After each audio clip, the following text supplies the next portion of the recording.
We are delighted to have Acting Mayor Jane Reed here today for the City of Glens Falls. Jane is the former member of the Glens Falls Board of Education, chairman, also an active member of the Glens Falls Planning Board. She was also a representative in the 3rd Ward and now councilman at large. And we used to say when Jack took a couple of days off, he was on assignment. So Dan Hall is on assignment somewhere here in our beautiful country at this point. So Jane Reed is acting mayor this week, and I thought it'd be very appropriate to have our acting mayor, Jane Reed, who is very active on the council, very active in planning for the City of Glens Falls, to introduce our speaker. Please give a warm welcome to Jane Reed. Jane.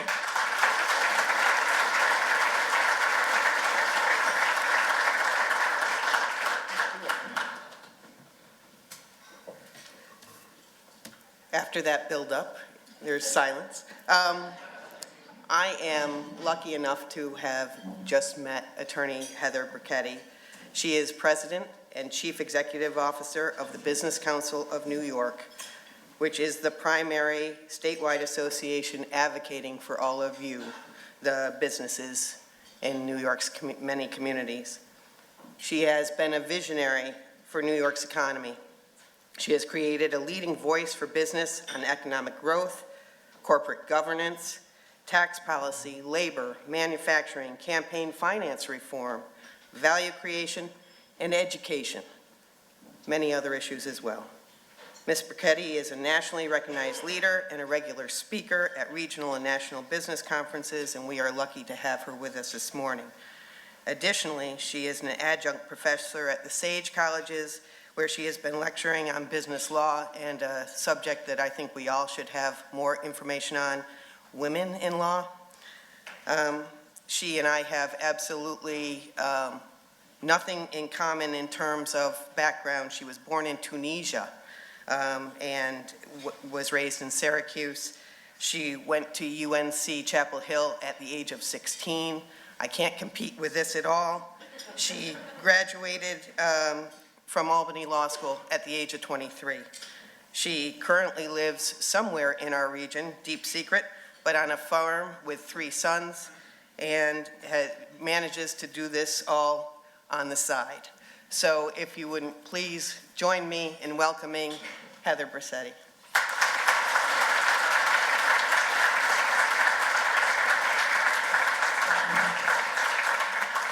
Thank you. Left out a couple things. I'm an amateur possum catch and releaser.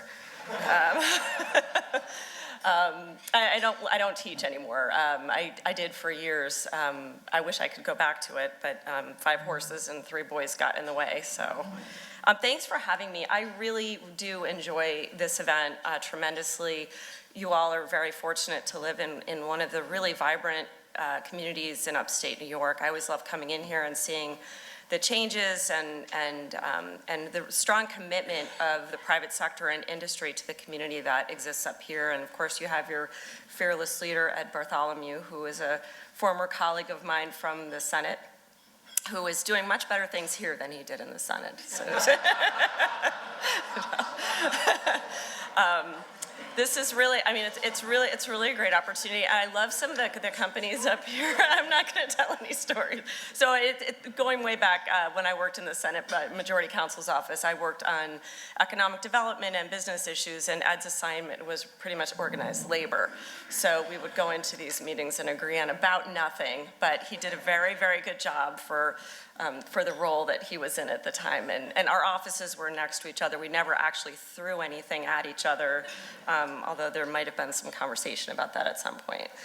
I love the companies here. I love seeing all these Just Water bottles, although I don't like calling them water bottles. But I got really excited the first time I saw one of these in a store, and then Ed tells me that the company is in Glens Falls, and I got the backstory and I got the tour, and what a great innovative company, and what a nice way for a company to sort of help the community and become a part of the community pretty instantly. I love the product. I'm trying right now to get the gym I go to carry it or to stock it in their drink case. So, and of course, Finch Paper, big member of the Business Council, really huge supporter, and that have been responsible for doing a lot to support our efforts in trying to make New York more business friendly, which is an ongoing challenge.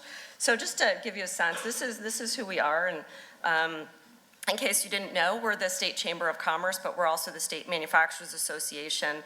We have 7 full-time lobbyists. We work very closely with chambers across the state and business associations to try and move the dial a little bit and get folks in Albany thinking about the impacts of policies on employers and in particular on upstate. That's sometimes a hard task, and that's why we need to have the voices of businesses such as yours behind us, because you all are much more convincing than I am when I go talk to the legislature, like, oh, here comes Heather, she's gonna say taxes are bad again. Here's a little look at where our private sector growth, where it looks over the last about 11 years. As you can see from this, New York State is actually outperforming the rest of the country, but that is entirely because of New York City. Long Island, WRO is Westchester, Rockland, Orange, in case I don't even know why they use that acronym, because what is that? It's the World Something Organization? I don't know, but, and then as you can see from this, upstate is still significantly lagging behind not just the rest of the state, but the rest of the country. If you break it down a little bit more, this gives you kind of a much more regional approach. Glens Falls actually is one of the positives on here. It's hard to see, but it's a little red.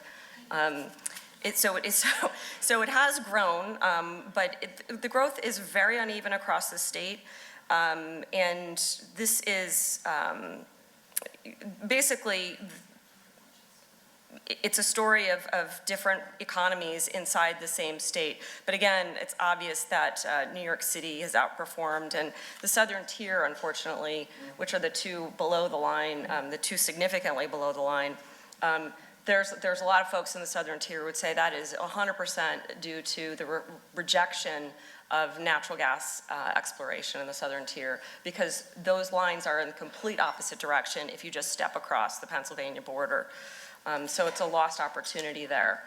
This is just a kind of a snapshot of last year's session. So last year was the first year in a long time that we had single party control of both houses of the legislature and the governor in the same party. And by the way, and I said this last year, that puts us in alignment with essentially 3/4 of the rest of the country. Almost every state, other than Minnesota, both houses of the legislature are the same party, and in 2/3 of the state, the governor controls. And that means if you are a Democrat and you are in a Republican state, you have nobody at the leadership table. Vice versa, if you're a Republican in a Democratic state, you have nobody at the leadership table. So it does explain some of the sort of polarization that people are feeling, because if you're not in the in-party in the state that you're in, you're feeling a lot left out of the policy discussions. Despite that, we did have some pretty big wins last year. We had a permanent extension of the real property tax cap, which is, you cannot understate the significance. Billions and billions of dollars in savings to business. Also residential, but it is by far the largest tax that most businesses pay.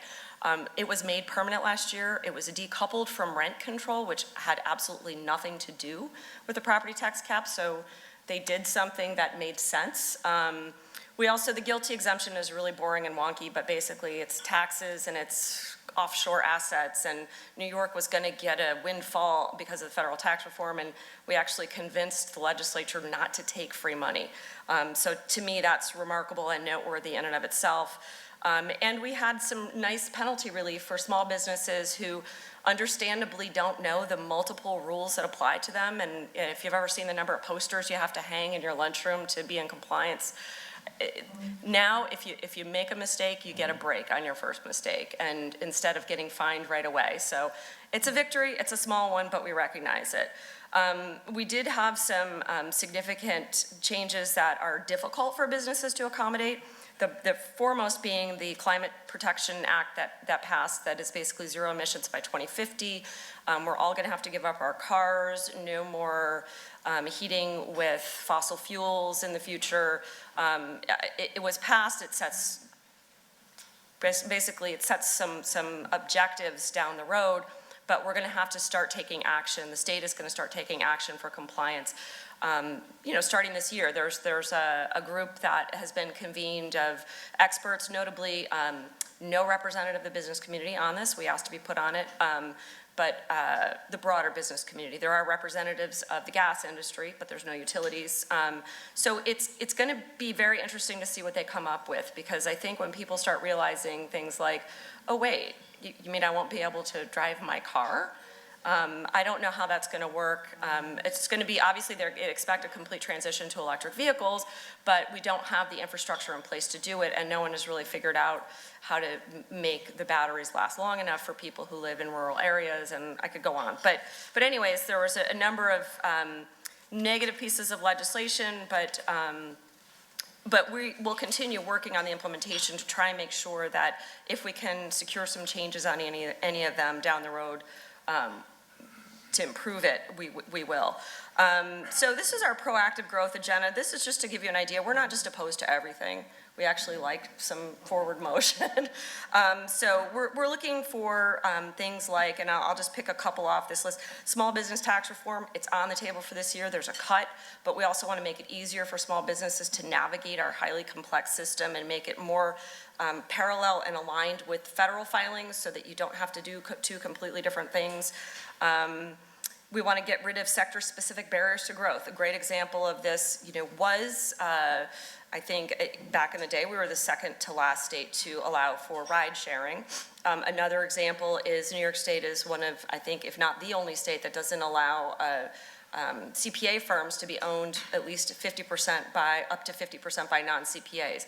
And we're the seat of the financial sector in the US, so this is sort of an absurd rule, but we're working on it. And of course, supporting workforce and college and career readiness, which anyone who's tried to hire knows is becoming increasingly challenging. We are very concerned about a number of things this year, top being state level single payer, highly expensive, very disruptive. The estimated cost is somewhere in the neighborhood of double the existing state budget, and that's everything. Not just the state budget for healthcare. I mean, take the state budget, double it. That's what the expense would be. It would be paid for by taxes, and it would also result in the elimination of, in the neighborhood of 60,000 jobs across upstate New York. So obviously we're very concerned. It doesn't make sense to do at the state level. And New York currently has 97% or 96% of its population either covered or eligible for coverage but has opted out. So we're talking about a very small percentage of the population to try and get universal coverage in place. We think there's a better way. A lot of these are just expensive things, pay equity related mandates, which would be taking two sort of completely different professions and saying truck drivers and because of what certifications they need, they should be paid the same as, say, a word person who does word processing, because it's the same training period. It doesn't make any sense. We're trying to inject some common sense in this. That's not a gender bias. It's basically, it's where there are needs and where there are people who are willing to do these jobs. So we're working on that. We're working on the prevailing wage mandate, which would require every project that gets any incentive to pay prevailing wage, including the smallest tax abatement. This is being discussed right now. It would drive up the cost of projects across the state and make a lot of projects very unworkable. So we're working on that. So with that optimistic background, we can take a quick look at the governor's budget. This is just to give you some sense of what the budget looks like. The governor deserves a lot of credit for keeping spending under control for the extended period of time that he has. He's not making things up when he says that he's had the lowest increases in spending year over year of any governor this century, for sure. That being said, if you look at our all funds budget, the estimated 2020, $175.9 billion. Florida has approximately the same population, if not about 1 million people more than New York, and their all funds budget is $90 billion. Their general revenue piece, which is, if you look up there, 81.9, Florida's general revenue piece is 33. So they are managing to run a state with no personal income tax on about half the funds that we are. I think we could learn something in efficiency. Granted, they're completely, entirely different animals, and some people would say we're not comparing apples to apples, but the big ticket items, which are education and healthcare, we have, they spend a lot less, and they actually do better. So we need to continue to focus in on these areas. This is just a little different look at it, just to give you a sense of what the gap is, the baseline gap.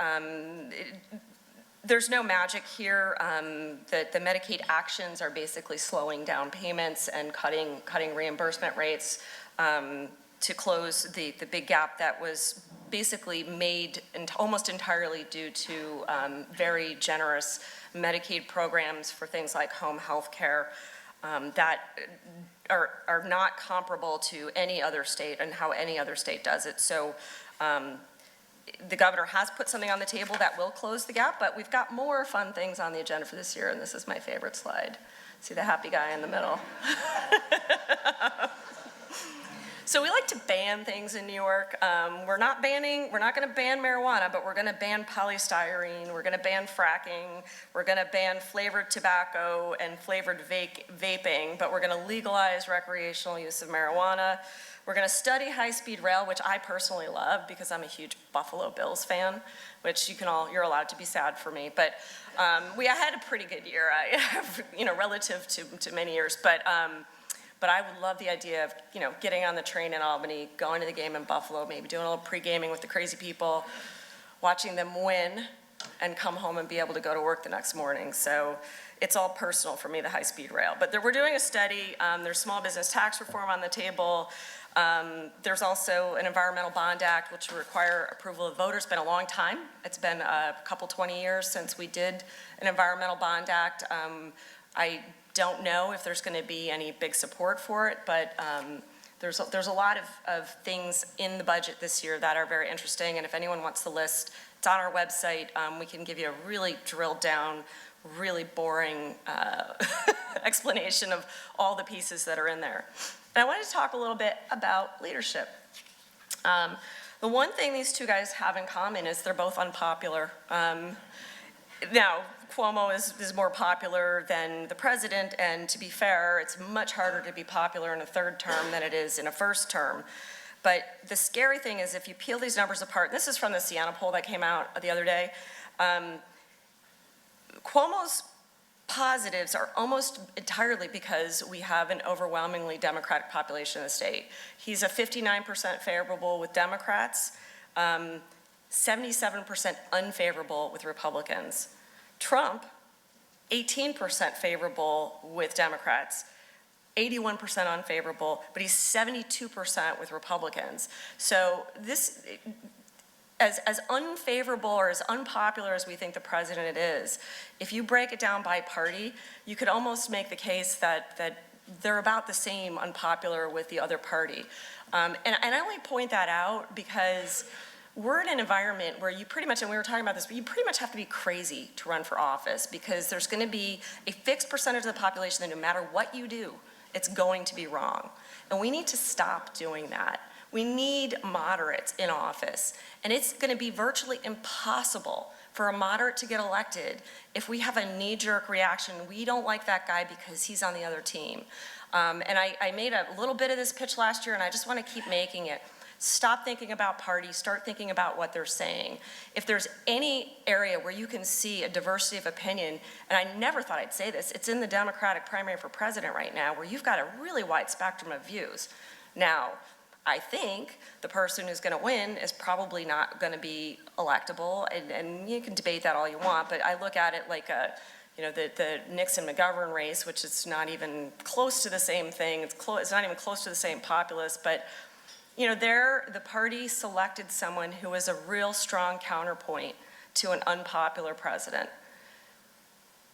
Well, guess what? Well, at the time, not president, but they lost. You put up a guy who doesn't have appeal to anybody outside of your own party, you're not going to win. Unless you're Trump, I guess. But But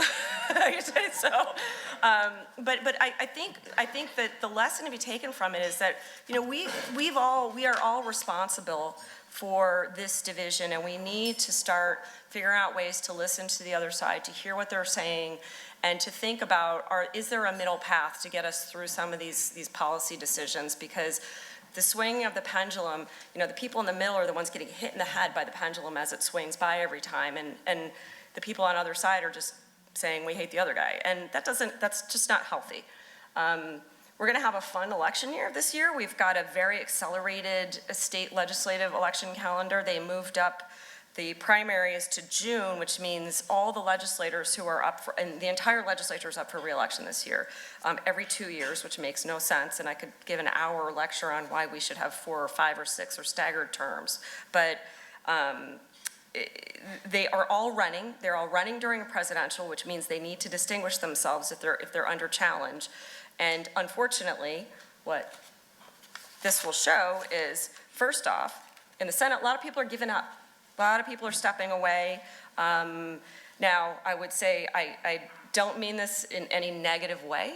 There's people who are due for retirement. There are people like Betty Little who have distinguished themselves, who have served their constituency in the highest level of performance.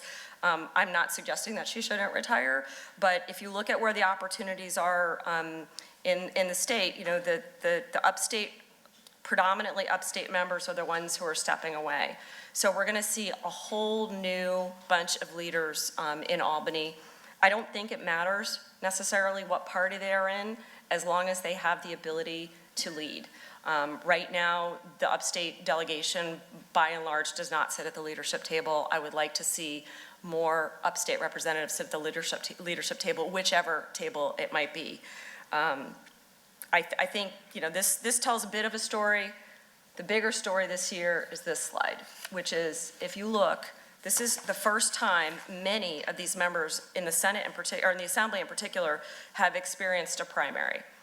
This is part of the AOC phenomena, the super progressives thinking we can take over. Every single one of these is from the left, a primary from the left, except for Mike Gianaris, who is getting beat up for his opposition to Amazon. So there's actually a guy who's primarying him saying you shouldn't have made Amazon leave. It's Queens, you know, maybe it'll have some likes, but Gianaris is pretty well known. But what this means for every single one of these people who are in office is they're going to try and establish their progressive credentials this year to kind of stave off this challenge from the left. And that, you know, represents challenges from the business community, because the ways to do that are things like supporting universal health care, things like supporting free college tuition, and all of these come with additional taxes, including payroll taxes. Paid sick leave is on the agenda. Now, the governor's 30-day amendments make that a little better. If you already have a sick leave policy, you wouldn't be subject to this. We'll see if that makes it through the process, but you know, there's a lot of reason to be engaged this year. If you're part of the business community, be paying attention.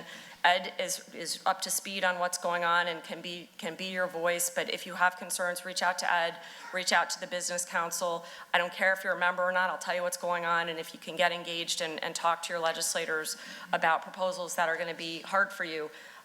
You guys are the best lobbyists in the world, so I can help you get through. There's stuff going on in Washington also. There's the coronavirus. I personally am a Corona drinker, so I've been very concerned throughout this whole thing. I feel fine, in case you're worried, but no, the USMCA was a big deal. It got done, and it got done in part due to the New York congressional delegation, a few Democrats who really pushed on Nancy Pelosi to move it up for a vote. I think Anthony Brindisi deserves a huge amount of credit, so does Elise Stefanik. They both made sure that this got done. It's very, very good for New York. Canada is our largest trading partner. We have about a $12 billion in exports to Canada every year. That number will go up, especially on the ag side, so that was a big deal. We do have a DC fly-in April 20th and 21st. Anybody who wants to come with us, come with us. We're going to be talking to members of our delegation, Tom Reed, probably, who's on, obviously, in a very powerful position, but a whole number of members of the congressional delegation focused somewhat on energy, but other issues as well. There's a federal infrastructure bill, maybe. I don't know if it gets done. There's a lot of pressure to do it. All of the House of Representatives up for re-election. They want to bring home some bacon. That's bacon. I'm a vegetarian, so I don't have the great appreciation for bacon. That's a lie. I love bacon. But there's also, China in the works, and the president is in India today, and working on some trade with India as well. So there's a lot of opportunity in the future, but a lot going on at the federal level. So if you're interested, please connect with us. And this is just an idea of who we have on our team. I'll leave this up for a minute before I bring up the next speaker, who I'm sure is going to be much more interesting than I am. But I want you all to know, we have a number of people working on virtually every issue that impacts business in Albany and in the federal government. So please don't hesitate to reach out. And I thank you for your time and attention. I don't know if we're going to, do we want to do questions afterwards, or Ed? Afterwards, okay. So that's it for me. Thank you. I really appreciate you all listening. I know I can go on and on, so there's my email, in case you want to email me anything. Thanks.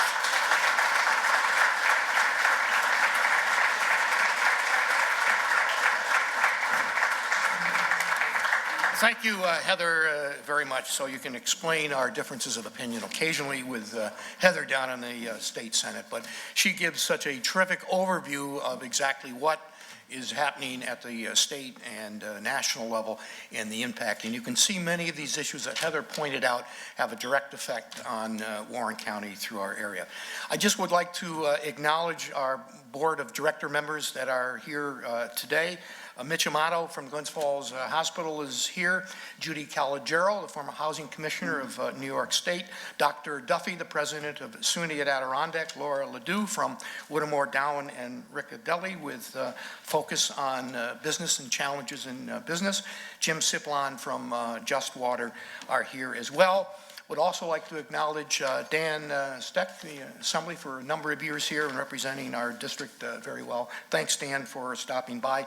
George Ferrone, who is representing the town of Queensbury and Ward 3 this morning, also a member of the Glens Falls Hospital Board. And just bear with me a minute, we're delighted to have a strong contingent of our Warren County Board of Supervisors, starting right at the top with Chairman Frank Thomas from Stony Creek. So thank you very much, Frank. Claudia Bramer from Glens Falls, Kevin Garrity, Warrensburg, Andre Hogan from Johnsburg, Craig Leggett from Chester, Jean Merlito from Luzerne, Rachel Sieber, Queensbury, John Straw from Queensbury, Mike Ward from Queensbury, Matt Simpson from Horicon. So we thank you very much for your continued support and your advocacies here today. It gives me a great delight to present our next presenter, John Straw, Queensbury Supervisor, a member of EDC, and also a Board of Trustee member of SUNY at Adirondack.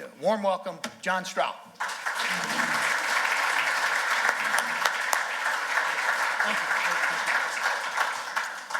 Well, thank you, Ed. And my job is to introduce our next speaker, Jim Clemmer. AngioDynamics has a long and storied history in the region, in both the city of Glens Falls and the town of Queensbury. Since its founding in the 1980s, AngioDynamics has grown up from essentially a startup medical device company into a cutting-edge medical technology innovator. Prior to joining AngioDynamics, Jim Clemmer served as president of the $1.8 billion medical supply segment of Covidien, where he directed the strategic and day-to-day operations for global business. Earlier, Jim Clemmer was group president of Kendall Healthcare, where he managed the U.S. businesses across 5 divisions, and built the strategic plan for the medical supply segment before it was spun off to Tyco. In 2016, the company's board of directors decided to bring in James C. Clemmer, Jim, to lead the effort in turning around the company, which is in a highly competitive and ever-changing environment. We are very fortunate to have Jim here today to give us insights into what's ahead, both for AngioDynamics perspective and from the larger medical device industry. So would you all please join me in welcoming President and CEO of AngioDynamics, Jim Clemmer.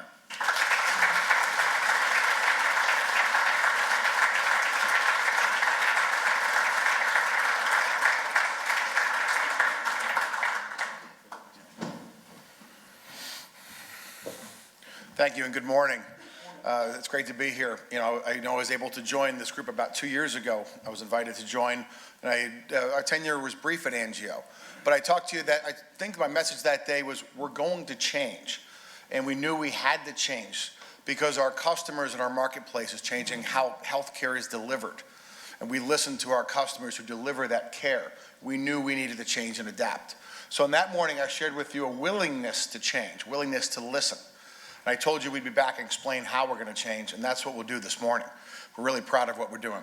So first, because we're a public company, I know Salim said I have to mention this. Anything you hear this morning, if you're an investor, hopefully you're savvy enough not to believe everything I say. We cannot guarantee future performance, but we do mean what we say wholeheartedly. So be careful when you invest. Salim, is that okay? All right. Now on to the good stuff. I know there's folks in this room actually who go back to the very beginning of AngioDynamics, some of our founding members of our management team. And we have a great history here in Catheter Valley. I've been in this industry for 30 years in the medical device industry. And I have great respect for Catheter Valley. People like Philip Morse, people like David Sheridan. I know we have friends and family members of those gentlemen and others here who've been legends in our industry, had the kind of wherewithal to found, based upon their science and technology, really unique companies that have built a legacy here. We're proud to be part of that legacy. And we're going to change at AngioDynamics because we have to. So we have a future, not just a past that we're proud of. So we're going to talk to you this morning about how we'll change and why it's important for us. So really, we're transforming our company. And everybody uses the word transformation. You can buy a lot of business books, talk about transformation. But here we think our actions have actually spoken louder than our words. We've done 5 deals in the last 2 years, sold our largest business, and bought 4 other ones. We told our shareholders last June 1st, we're going to take 90% of our profits away next year. This year we're in now. So if you're interested in 3 quarters or 4 quarters of performance, we may not be your company to invest in. If you're interested in 3 or 4 or 5 years, that's what we're building here. So it takes a lot of courage, and this management team here on this front table has the courage to believe in our future. And that's what we did here, building a different future for our company. So we're transforming. The 3 most important ways for us to transform in med tech, it's product portfolio. We have to make sure we have the right products to compete going forward with how care delivery is changing, how you need to use quality of care with efficiencies globally to be a competitive partner. We're not going to be the biggest or largest medical device company. We're not even the largest one in this region. The NAMIC business that we sold was acquired by Medline last year, who is actually the largest privately held medical device company in the world. Really powerful company. And they're the right owner for that business. We weren't in this phase. They'll do a very good job, I believe, in investing in that business and growing it. They're a great partner. You've also got Becton Dickinson Bard across the street from us. We compete with them. We also respect them highly. One of the largest public companies in the world globally. So we're not the largest, we won't be the largest, we want to be the best in 3 areas I'll talk to you about in a minute. That's what our focus is. Innovation is very important. So product portfolio will change and has. Innovation is extremely important. That's our lifeblood. It's why all of us are living longer, healthier lives. You've got to give the drug industry and the medical device industry credit, working with our care delivery partners who deliver the care with talented physicians and nurses. But we've been a backbone of how life has changed and gotten better. We need to innovate at a faster pace than we have had recently. Here at AngioDynamics, one of the benefits that we'll innovate in 3 different ways. Not accidental, but purposeful. The first 2 years of our tenure, we made sure our balance sheet was strong, worthy of investment, and our willingness was right. So we will use research and development to innovate. We're now spending over 10% of our revenue on R&D. And any of us know in business, R&D is an inexact science. You don't always get immediate payback on your R&D dollars. And some is always at risk, but we're taking those risks. We'll also use M&A or acquisitions to acquire technologies that we believe are good fits for our company and fit in our envelope of products very well. And finally, we use what we call clinical and regulatory pathway expansion to give opportunity for caregivers to use our products, use our base science in new ways of treating people and expanding life. So I'll give you an example of each of those three right now. But that's how we will use innovation as an enabler here. And finally, probably the most important part of our journey and our transformation is adding talent and building a culture of willingness and opportunity for our people. As we change, we need new people to join us. We have a lot of those here. We're also going to take some of the folks who work with us now and expand their opportunity to grow with us in the future through education, leadership training, and development. So those three things are important for us to accomplish our mission going forward. So how are we going to do that? Sounds pretty cool. We compete in a global market that can be difficult. So if you look at this slide, the left side is where we were a couple years ago. If you look at our product portfolio in 2018, where we competed, we were in some areas that maybe weren't best for us. You can call them commodity-ish. And the markets weren't growing very fast. We may not have been the best person to own those businesses. So we had about a $1.8 billion, or $1.5 billion area that we competed against, a total addressable market. The markets were pretty flat. Today, you look at the 2020 bubble, you'll see that we grew our total addressable market, meaning the sizes of the markets that we compete in has grown, and the market growth is a little higher. And going forward in a couple years, we will compete in the market about double the size that we did a couple years ago, doubling the opportunity available to us in markets that are growing faster. So if we can compete and win in those markets, we'll be highly successful, and our company will grow and have a very stable future. So that portfolio transformation is important to us as we grow, because we're going to use science, not size, to deliver care and value to our customers. So something that's unique for us is how we compete. We have 3 different businesses within our company, but really 3 platforms that we'll invest in going forward in technology. AngioDynamics was founded as one of the leading catheter companies many years ago. Today, we're going to use our science and our catheters to do 2 things on a vascular basis. We're going to ensure healthy blood flow to and from the heart, making sure that veins and arteries are clear. It can have healthy opportunities for patients to have healthy blood flow. This is actually American Heart Association Heart Month. Kind of cool. I left our building last evening and drove by, and there's a red pulsing sign in our building down in Latham if you drive on the Northway. The red pulsing sign showing red blood flow. And I first said to Salim, hey, your light's flickering. He said, Jim, that's the blood flow. I said, I got it. I'm not the creative one here. But it's a way for us to celebrate, and even here in our region, the capital region, share with the folks who commute one of our missions, which is healthy blood flow. In November, our building was lit purple to celebrate Pancreatic Cancer Awareness Month. I'm wearing the only shirt I have that's not blue today to celebrate Pancreatic Cancer Awareness Month, where we believe we have unique science that can fit that unmet need for pancreatic cancer. We'll talk about that in a minute. But that's who we are and what we do. So we'll keep healthy blood flow to and from the heart. Our vascular access division enables medication to come in and treat body parts, enables medication to come into the body in a safe manner. And finally, we give, with our ablation products, physicians a choice in new ablation technologies beyond what exists today. That's what we're excited for. That's what we believe in. People get a benefit from those treatments. So how we'll do that is look at, I mentioned to you using M&A, using mergers and acquisitions, using acquisitions of technology. In October, we announced the acquisition of Eximo Medical, an Israeli-based startup with amazing science that we really were interested in. So we now will launch this product very soon on a national basis.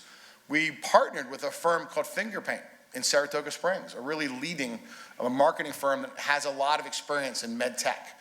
And Fingerpaint helped us call, this product when we acquired it was called the B laser, which is not really exciting. And we used Fingerpaint to look at our technology, helped us develop this cool name Arion, which I didn't know, but if you're a science fiction fan, Arion is the female version of Orion the Hunter for a constellation. And it exhibits really power, light, technology, speed, and comfort. That's what our product does. So we're launching the Arion atherectomy device to reduce peripheral artery disease in people who are afflicted with that disease. Over 20,000 Americans annually are diagnosed with that disease. So Auryon is really important to our future. What we'll do now is use ideas like Auryon, a new PAD treatment device, to expand our position in this space. What's unique about this device, it's a laser-based device. And there's one other laser on the market that a company has. But their laser is very different than ours. What we found with this unique science, MIT scientists years ago said you could really treat a vein or an artery, break up the calcium if you have a certain nanometer wavelength. But it can't be done because a catheter would degrade delivering that energy. And our scientists in Israel said, we can do that and beat it, and they did. So what's unique about this Auryon device, it uses a very different wavelength that is ideal for the vein and vessel wall protection and ideal to deliver energy, to break up the calcium in someone's arteries, to establish, again, healthy blood flow. So we're very, very excited by this technology.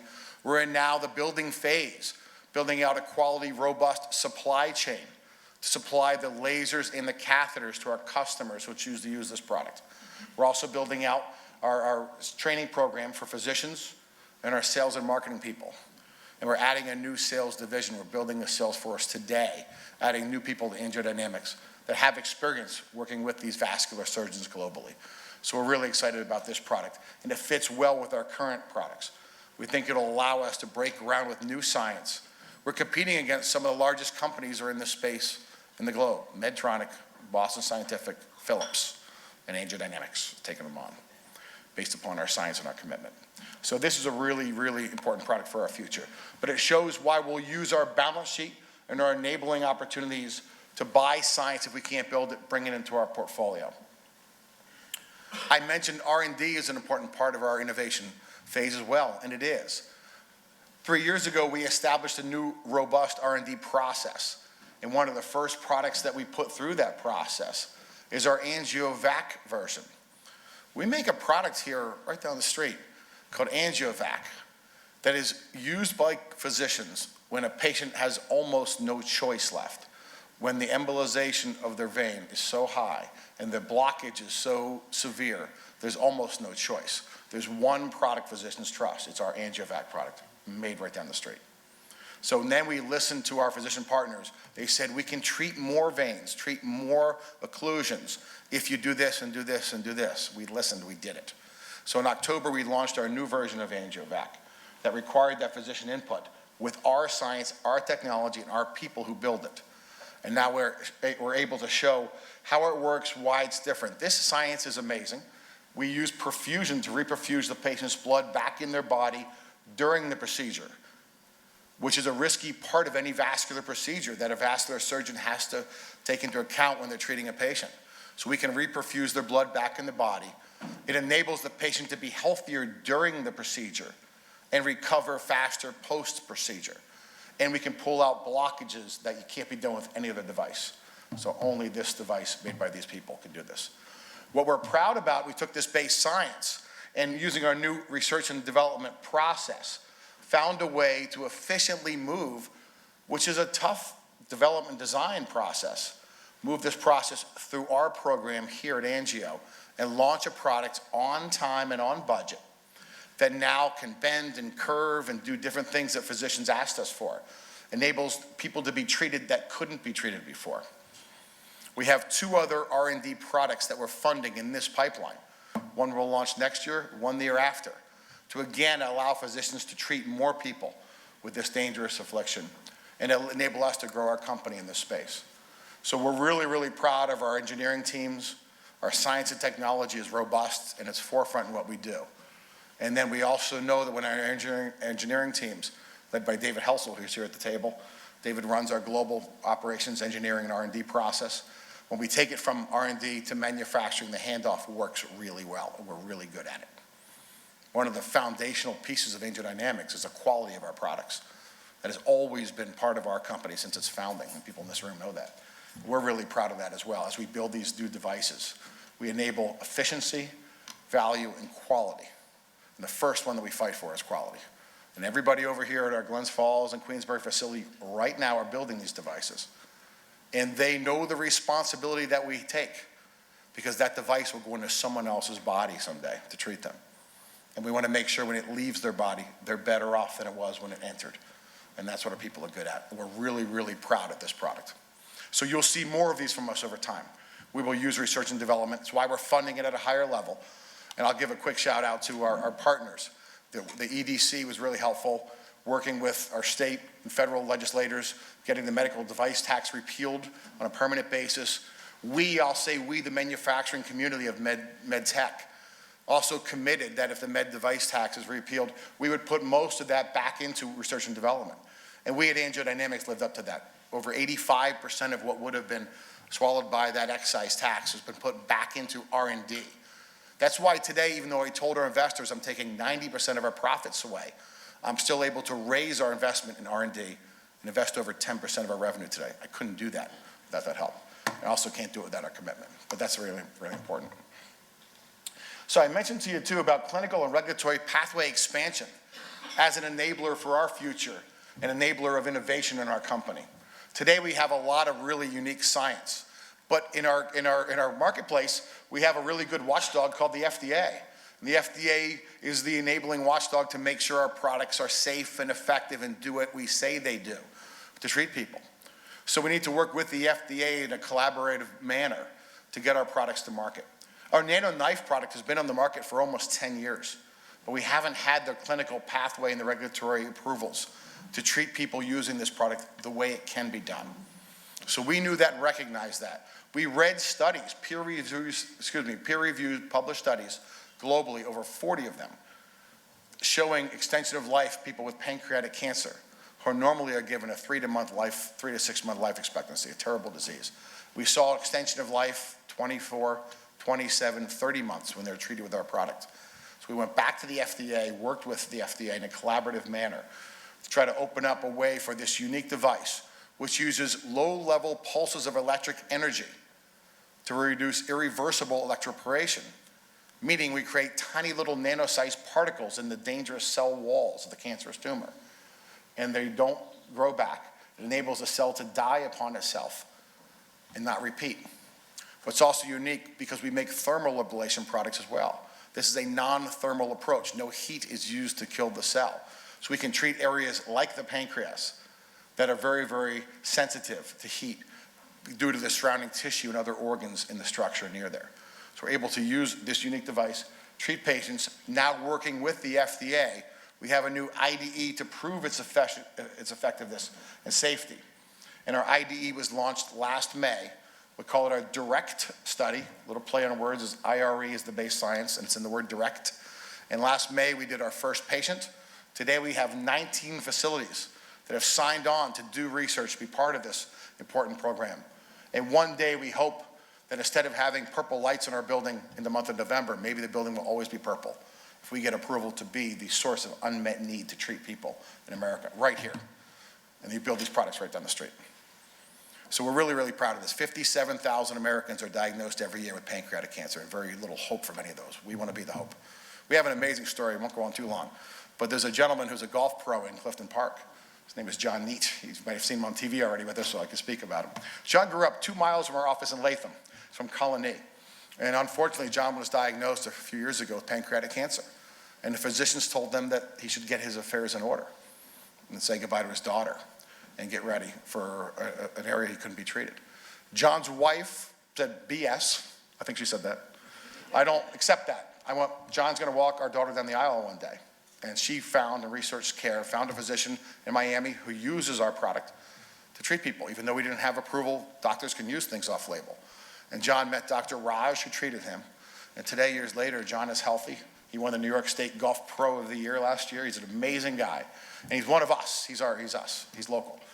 We want more John Neat stories. We want to have 57,000 John Neats one day. Everybody getting treated, living, walking their daughters down the aisle, contributing to their life. That's what we fight for. It's what we believe. That's why it's important for us to do this. It takes a lot of capital, a lot of money, a lot of investment, a lot of willingness from talented people.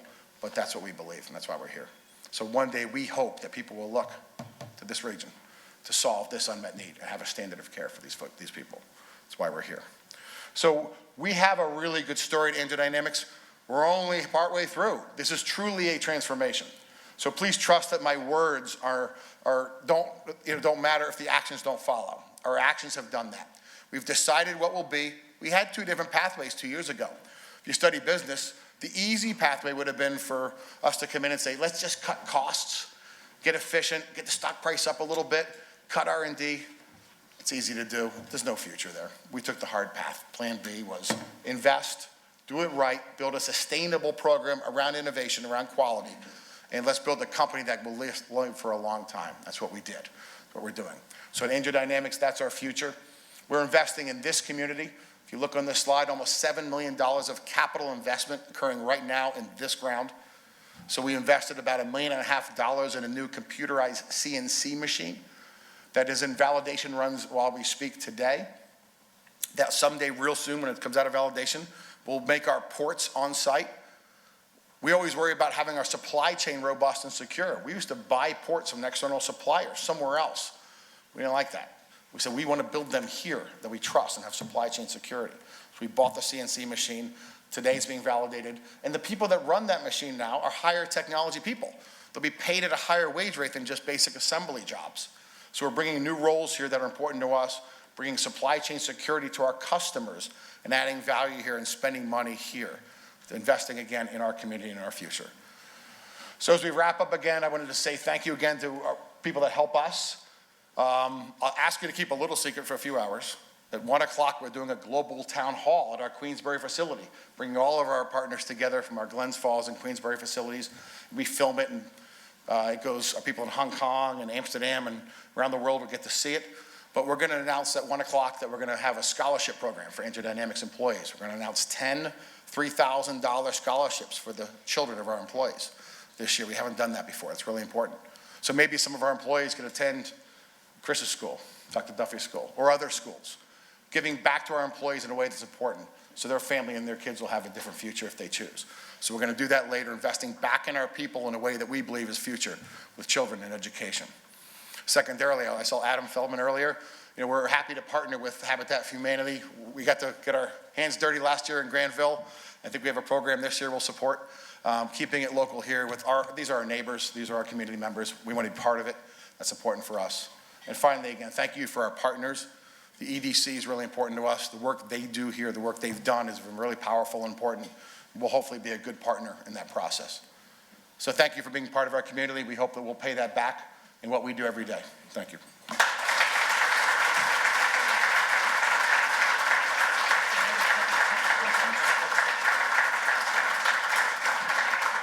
Thank you, Jim, very much for that informative and enlightening and positive message of business and growth here in the greater Warren County area. We're going to take questions initially first for Jim. So if you have a question for Jim, please raise your hand. But Ed, not from that table, please. Okay, all right. Well, Salim is busy on his iPhone, so he's not going to ask a question for you. Any questions for Jim? I just have a question. The nano knife itself, is that now available for hospitals? Yeah, it is. So the nano knife had a 510K from the FDA, which is a lot of, not much clear. But we were able to sell the nano knife. Yeah, we were able to sell the nano knife since 2011. But we couldn't actually tell people how to treat people with it. It's kind of crazy. That's how the government works sometimes with the FDA. So sell it, but don't tell them how to use it. But that's why that's not good enough. And it's a complicated product. So to use it, we need to train our physician partners and have the ability to say, here's what it does. That's why this study is really important for us. So we can show the efficacy, the clinical safety of the product, and then help our physicians treat these people that need care. And beyond the pancreas, we think it'll work in other organs. We have a prostate IDE study we started as well for men who suffer from prostate cancer, which is less fatal, less lethal than pancreas cancer. But there's also undesirable treatments that are available today. We think we have a desirable treatment that eliminates the 2 major side effects with a radical prostatectomy that occur today. So we're really, really proud of it, Ed. And although it's available for sale, it's not the right way. And what this management team has done was say, let's do it right. Let's spend the money, do it right for our patients. Looking right at the hospital CFO, Mitch, and board member George Ferrone over there as well.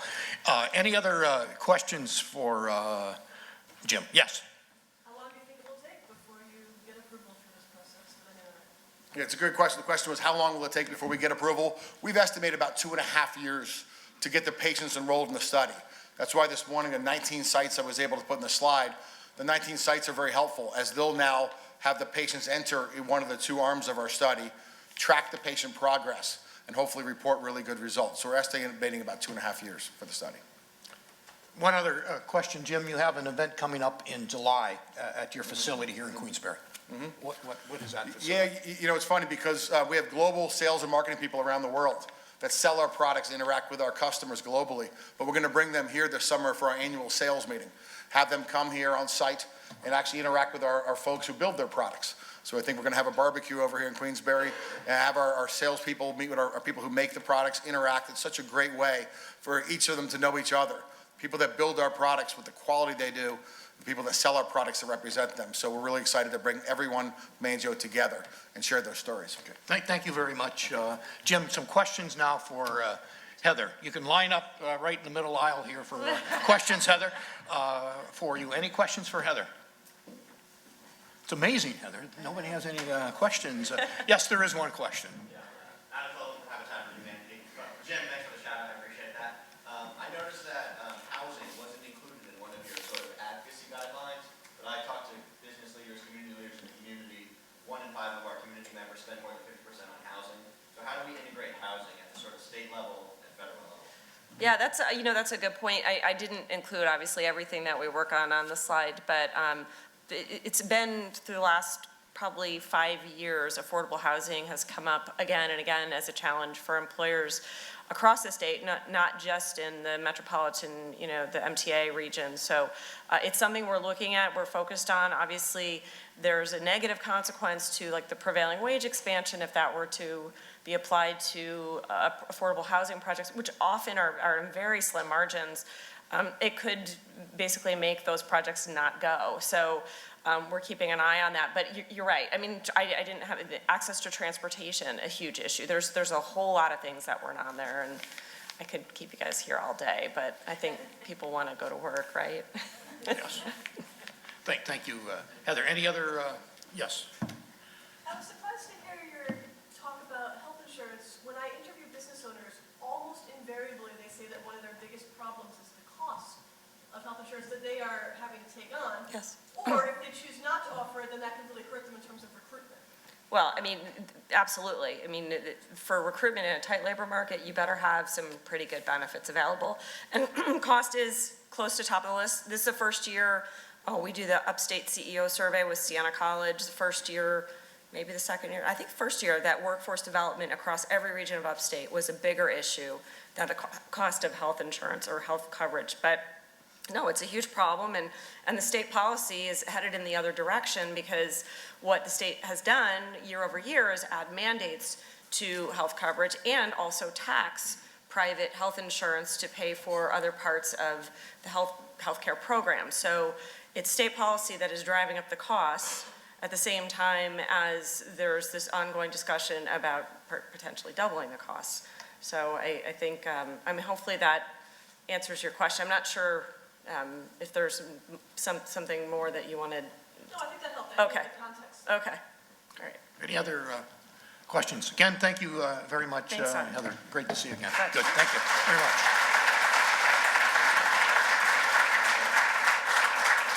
We just would like to acknowledge before we break up on page 2 our sponsors for today. We want to thank the event sponsors for this, as well as on the back page, our members, our regular members, and our support members from Adirondack Technology Solutions, Finch, North Country Janitorial, Roselle, and Glens Falls National Bank. And also, I'd like to recognize, speaking of Glens Falls National Bank, he has some of, Tom Murphy has some of his friends here from Adirondack Trust.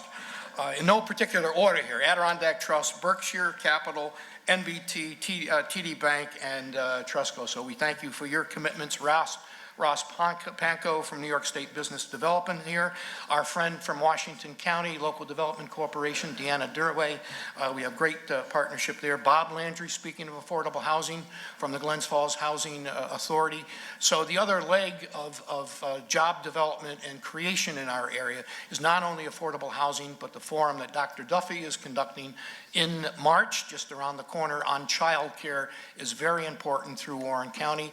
And the other item that Heather alluded to is transportation. So those are three stanchions that we have to really work on here in Warren County as well. And I want to recognize our former chair that led EDC for a number of years, Chuck Barton from Queensbury, North Creek, Barton International. Thank you, Chuck, for your service over the years. And number 11 of Syracuse. No, I don't mean number 11 of Syracuse. I mean the former chair, Arlene Gerard from Glens Falls National Bank. And we continue to be amazed by freshman Joseph Gerard. And I get it right in front of Arlene all the time. It's Joseph, not Joe, despite what everything says. What a terrific young man, athlete, and academic that he has put together for Syracuse. And I'm very proud of our entire region of his accomplishments. And it's like to see Arlene, and we all bleed orange in this room today. Thank you very much. We'll see you in springtime. Thank you.